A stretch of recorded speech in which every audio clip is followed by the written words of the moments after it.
My daughter was quite upset over a competition that was cancelled recently that she was in, and she's 8.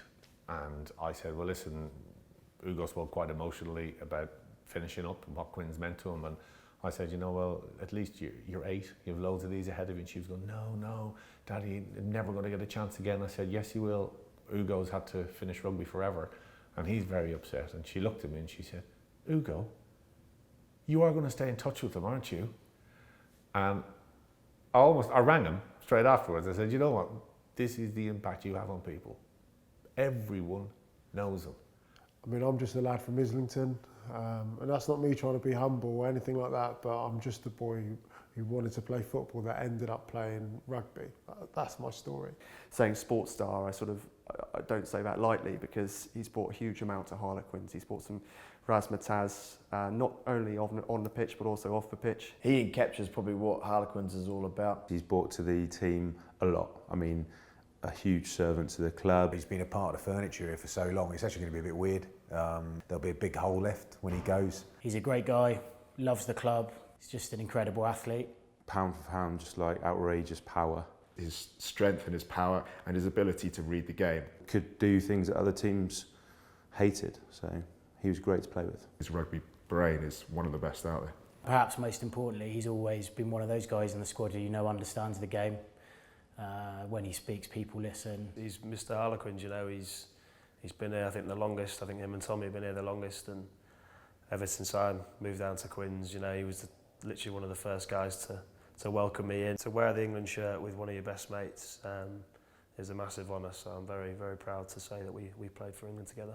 And obviously, you know, being a British Lion, you know, there's probably only one team you can play better for than that, and that's probably the All Blacks. So, yeah, as a British Lion, it's fantastic, and he really was the postcard player of that 2009 tour to South Africa. He is one of the most selfless people I think you'll meet. He'll do anything for anyone. Whenever he's injured or it's pre-season, he'll always say first carry, and that's his mindset. But then it gets to it and he's wearing the wrong studs, and he'll take his first carry and slip over.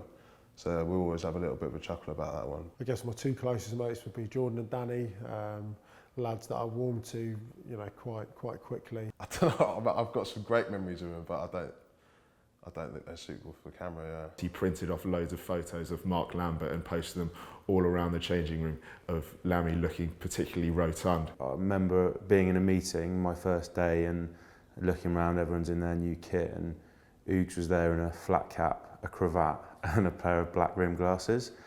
And I was just like, who is this kid? He's always been a very affable, likeable guy, an easy guy to get on with, great sense of humour.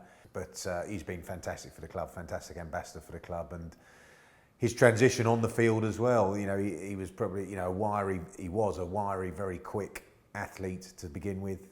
You know, scoring tries from 50, 60 metres just purely on gas alone. The try he scored on his 200th game at the Stoop, which kind of sums him up.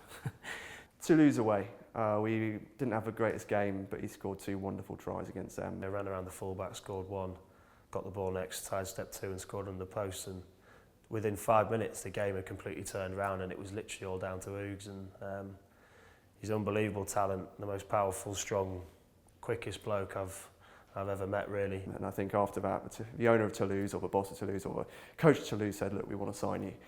What did Ugo say? No, I'm staying at Harlequins. To go down in history as one of the players that has won the first ever title for Harlequins is one of the reasons why he stayed, you know, to build that legacy. He was ruled out. Within 4 or 5 weeks, he had himself right. He wasn't right. He was on one leg. It was the biggest day this club has ever had. He was not going to miss that. But I knew his presence alone on the pitch was worth giving him every last second to get right for that. I don't think there'll ever be another team that will win the Premiership in the fashion, in the way in which we did it, because that bond which we have is, yeah, pretty special. I looked around the change room, and I've always said this, it wasn't so much in winning the trophy, but it was the people I did it with. It's sad to see Ugo go, but he's in a privileged position to be able to call time on his career and not have it, you know, kind of suddenly thrown on him. And I think he's had a fantastic time in the Quins jersey. There's memories I'll never forget. Our friendship's for life. I couldn't speak highly of Ugs more. He's done an awful lot for me. He's been there for me through everything, and I'm going to miss him as well.